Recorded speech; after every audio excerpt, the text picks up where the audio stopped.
అరే ఏంద్రా సూరి, నా మరదలు నాకు ఫోన్ చేస్తుంది. ఏమోరా మరి, ఫోన్ అయితే మాట్లాడు. హలో అంకిత. హలో బావా, నీకేడో పని లేదా? ఎప్పుడు నీ కళ్ళు నా మీదనే ఉంటాయా? ఏంటిది అసలు, ఏం జరిగింది? ఇప్పుడు నీ జోలికి ఎవడు వచ్చింది చెప్పు, నన్ను ఎందుకు అంటావు? నేను సంతోషం కలిసిన విషయం నువ్వు మా నాన్నతో ఎందుకు చెప్తావు? నీకేం అవసరం? ఇగో నువ్వు నిజం తెలుస్తాడో మాట్లాడు, లేకపోతే అప్పుడే కూకో. నేను మామయ్యకి ఎందుకు చెప్పినా? అసలు నువ్వు మామయ్యని అడుగు.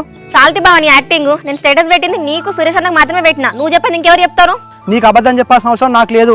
నేను మాత్రం మామయ్యతో చెప్పలేదు. ఇగో బావా, నీకు మంచి చెప్తున్నా, ఇంకోసారి నా విషయాలు ఇన్వాల్వ్ కాకు, నా జోలికి రాకు. అరే సూరి, నా మరదల స్టేటస్ గురించి నువ్వు మా మామతో ఏమైనా చెప్పినావారా? చెప్పిండ్రా. అరే ఎందుకు చెప్పినారా నువ్వు మా మామతోటి? నేనే చెప్పినా అని చెప్పేసి నన్ను ఇష్టం వచ్చినట్టు మాట్లాడుతుంది. అరే వాడు మంచోడు కాదన్న తర్వాత ఎట్లుకోవాలరా? నువ్వు చెప్తా కంట అవుతావు అని చెప్పి నేనే మీ మామ ఫోన్ చేసి చెప్పిండ్రా.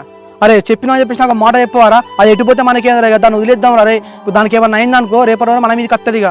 అరే నువ్వు చెప్తే నేను అంటానే రా, నేను ఇన్వాల్వ్ అయినా. సరేలేరా, ఈ కంచె నేను చెప్పాను.